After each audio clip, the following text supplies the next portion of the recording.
vicepresidente de la Asociación de Universidades del Perú, es decir, la contraparte de la que ha creado justamente la nueva ley universitaria.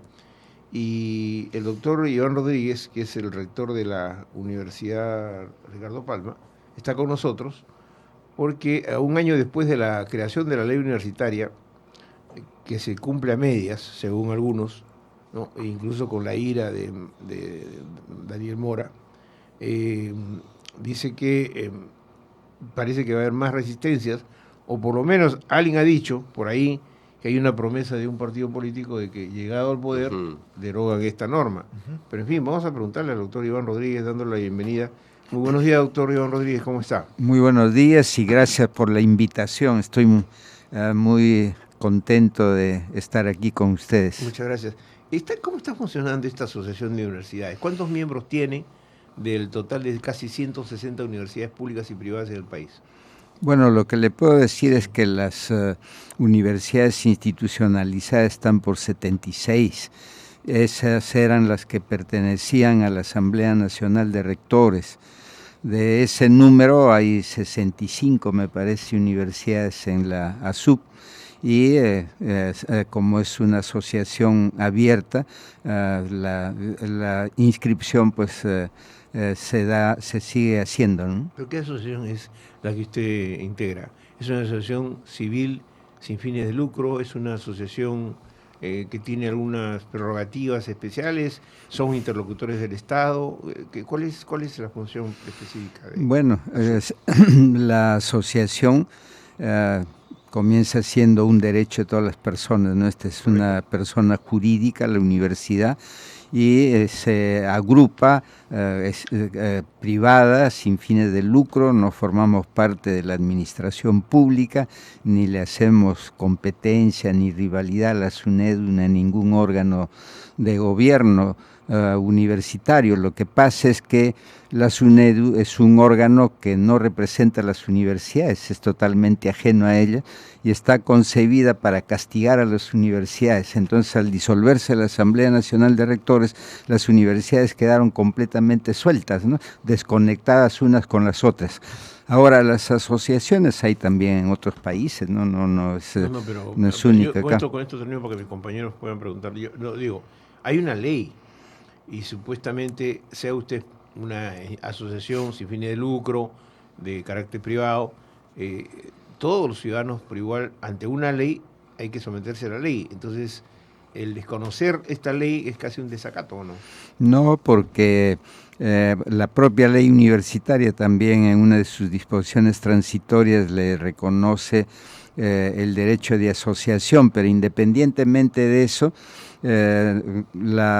no es que estemos en contra de la ley simple y llanamente por actitudes, ¿no?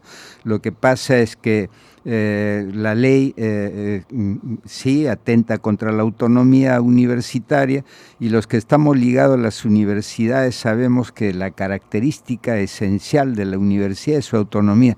Si le quitamos la autonomía ya deja de ser universidad. Entonces tenemos que defenderla, ¿no? Pero no en una forma beligerante, ni al margen, ni fuera de la ley, sino simple y llanamente dentro de la propia ley. Hay argumentos completamente legales con los cuales se refuta las previsiones que ella contempla, y este proceso del año justamente indica que es una ley que no tiene normas ajustadas a la realidad, sino fuera de ella, y por eso es que comenzamos con los propios plazos que no se cumplen. Pero una ley que se debatió en el Parlamento y que finalmente fue aprobada por el Ejecutivo y que fue firmada, refrendada, y que se tendría que poner en práctica, ¿por qué tendría que ser una institución, o mejor dicho, una ley que castigue a universidades que, por el contrario, pienso yo, se ven afectadas en otro tipo de cosas más que por la propia autonomía universitaria, ¿no? Usted habla de 76 universidades que pertenecían a la ex Asamblea Nacional de Rectores, se han agrupado 65, que es un gran porcentaje, que ven sus derechos vulnerados.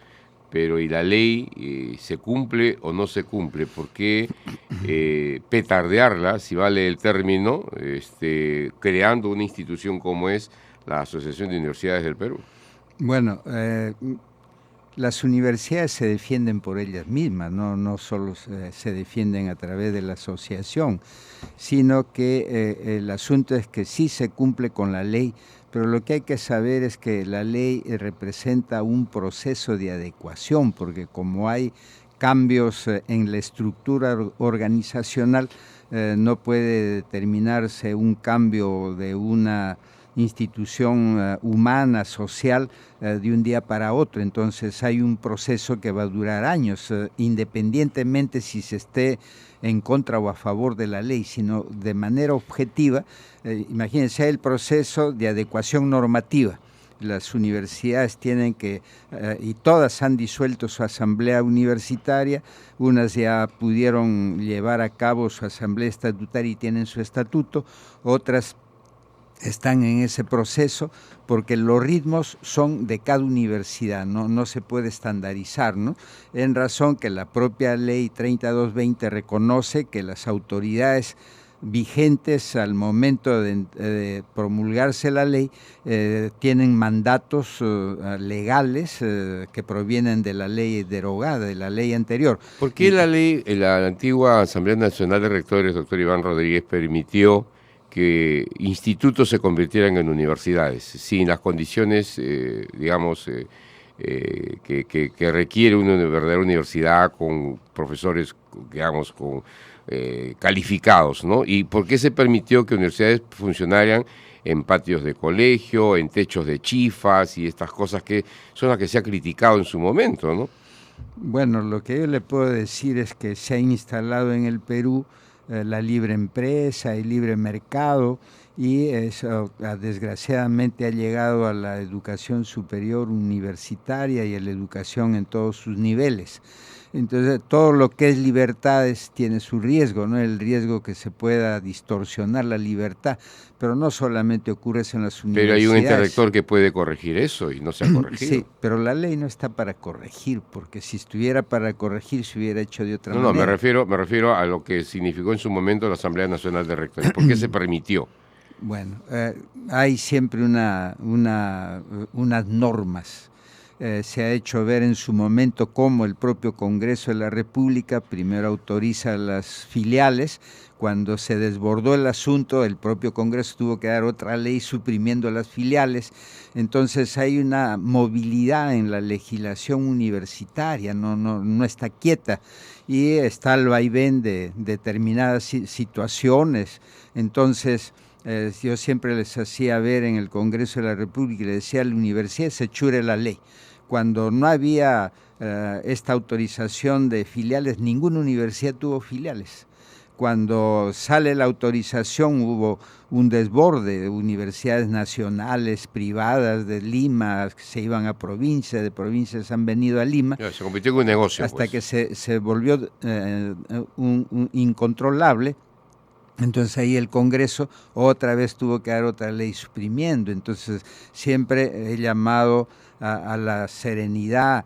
La legislación sobre educación es sumamente delicada y sus efectos no se ven en el presente, se ven en el futuro. Es decir, esta ley que se ha dado ha quebrado proyectos, ha frustrado proyectos, y tenga la seguridad que se va a repercutir en el rendimiento del futuro cercano y del futuro lejano, ¿no? Ahora, doctor Iván Rodríguez, para que tenga una mejor comprensión el oyente, ¿cuáles son los cuestionamientos que hacen ustedes a la nueva ley universitaria, así concretamente? Lo fundamental es justamente la creación de este órgano suprauniversitario. El SUNEDU. La SUNEDU, ¿no? ¿Por qué? Porque esta tiene varios aspectos que quiebran todo lo que puede ser el sistema autonómico de las universidades. La autonomía, sí. ¿En qué aspectos? ¿Cuáles son? Mire, primero su composición. Está integrada por personas que no provienen de las comunidades universitarias,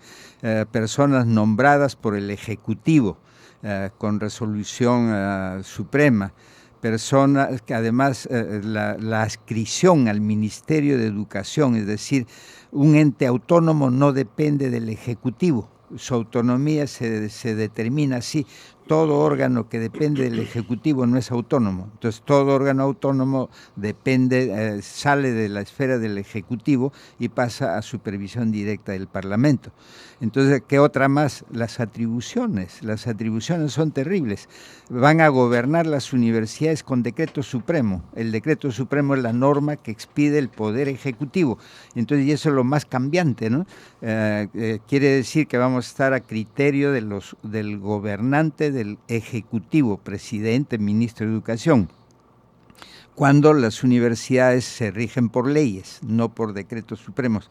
Entonces, y las atribuciones que tiene, es decir, una universidad aprueba su plan de estudios por sus propios órganos de gobierno, que es la autonomía, pero como la superintendencia tiene como atribuciones expedir licencias, ¿no? Autorización, ella le corresponde aprobar un plan de estudios. Entonces la universidad puede tener un buen plan de estudios, llega a la SUNEDU y la SUNEDU dice no, yo no le apruebo. Y ahí vienen las crisis, ¿no? Como al final funcionarios administrativos de escritorio, de oficinas, van a determinar qué se enseña, cómo se enseña y van a dar las reglamentaciones. Sí. Pero veamos al escenario real, ¿no? El escenario en que hemos estado observando algunas universidades, no todas, no voy a generalizar. Pero, por ejemplo, usted no creo que apruebe ni esté de acuerdo, porque finalmente el objetivo de una universidad no solo es contribuir con la sociedad, es el objetivo fundamental, sino además el bien común. ¿Y cómo puede ser el bien común que un rector de una universidad, que no es usted obviamente, se asigne 2 millones de soles, ¿no? Como remuneración mensual, cuando los estudiantes tienen que hacer tremendos sacrificios para poder pagar su pensión? Entonces, irregularidades como esa, por ejemplo, ¿no? Porque finalmente, si usted mismo lo acaba de decir, la universidad no es un negocio, ¿no es cierto? No es un negocio, puede ser una empresa, pero tiene muy limitadas sus funciones. No puede ser un mercantilismo abierto, ¿no? Es decir, yo tengo una universidad para llenarme de dinero. Segundo, se ha comprobado que varias universidades, no una, ni dos, ni tres, sino varias universidades, han logrado colocar congresistas de la República con fondos de las universidades, y hoy mismo se ha demostrado en la OMPE que algunas universidades sacaron dinero de sus fondos para financiar campañas políticas. Entonces se desvirtúa ahí. Entonces uno se pregunta, ¿y qué ha hecho la Asamblea Nacional de Rectores en su momento para evitar justamente ese despropósito? Bueno, no estoy generalizando, digo, sí, he mencionado que claro, era una minoría, ¿no? Que ocurre en todo sitio y en todos los sectores sociales, que naturalmente no lo aprobamos ni lo justificamos, pero si ha ocurrido algo como eso, bueno, ahí estaban los órganos llamados a intervenir, como por ejemplo la SUNAD, el Ministerio de Trabajo, porque ahora todas las planillas son electrónicas, los pagos son electrónicos, entra automáticamente a control de la SUNAT en lo que corresponde a los aspectos económicos, ¿no? Porque tienen una consecuencia tributaria. Nosotros, y personalmente yo no, indudablemente que no estoy por eso, ¿no?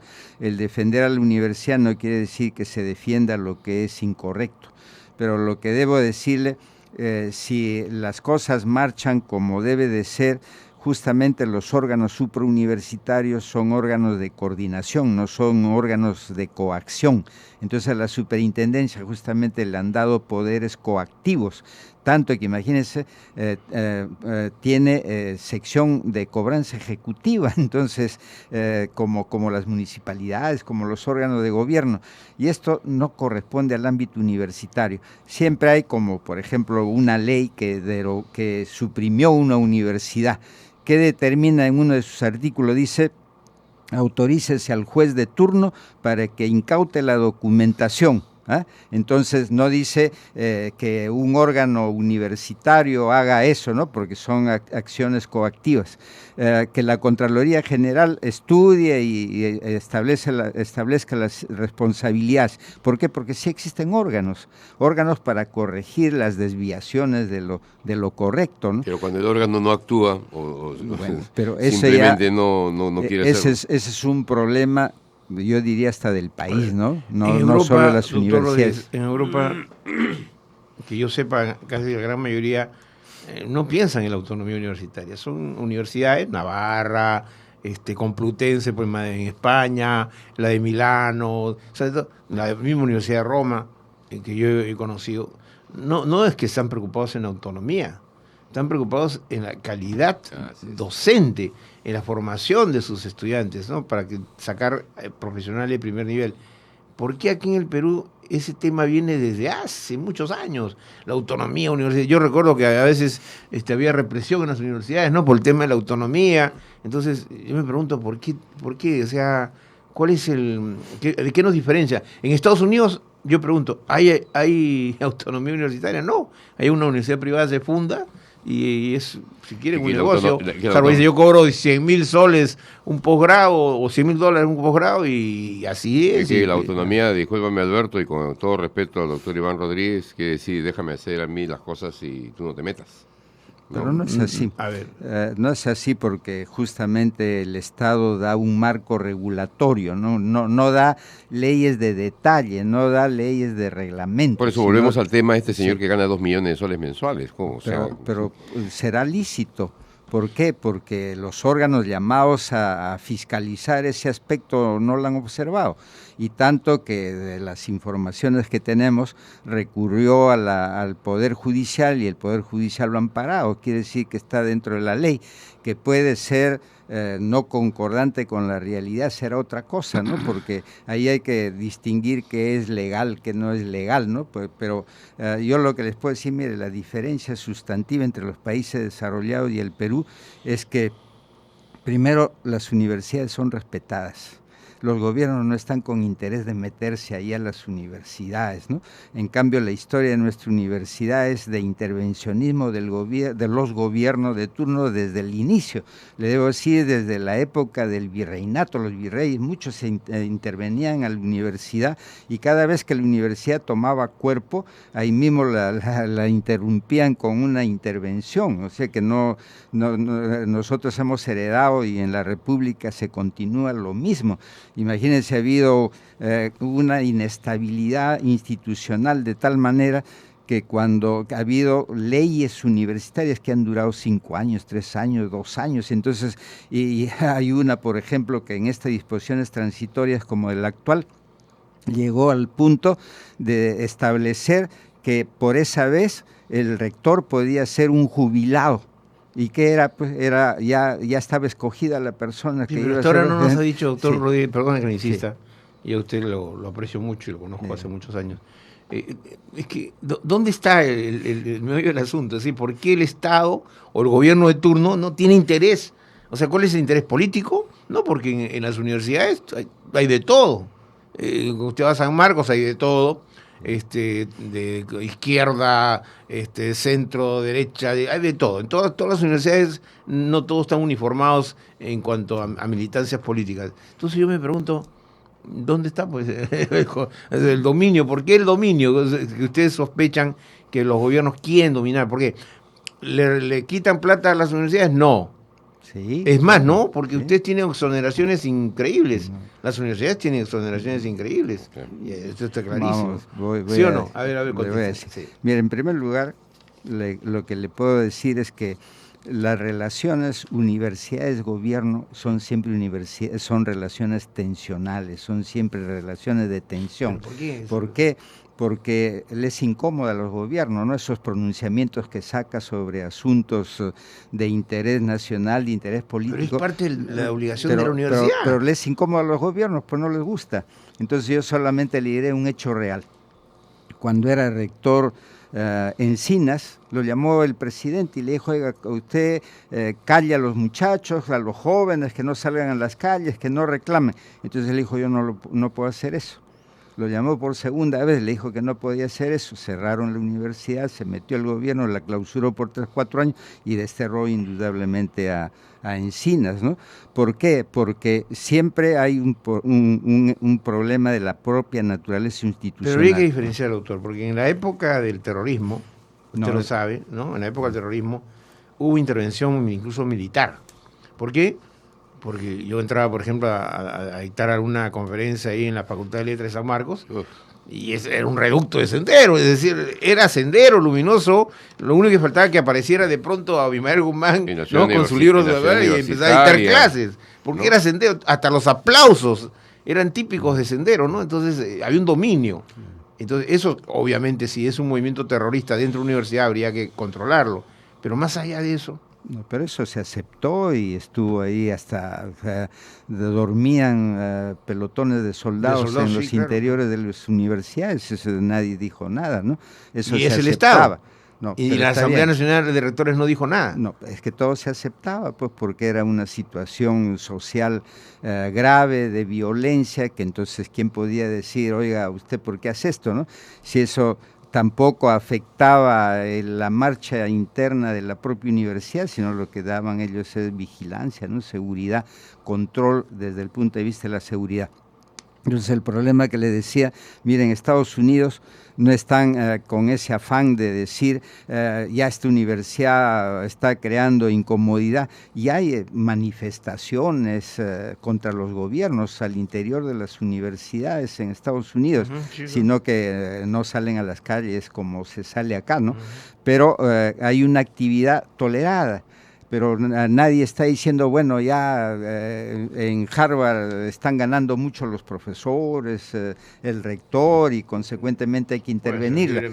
Le dejan pues en libertad, ¿no? Entonces, vuelvo a decir, la libertad es indispensable para la universidad, pero sí inclina también a riesgos, porque la universidad es una institución de comunicación intergeneracional. Solo ahí tiene usted ya un factor de conflicto, ¿no? Porque son los adultos con los jóvenes los que se juntan.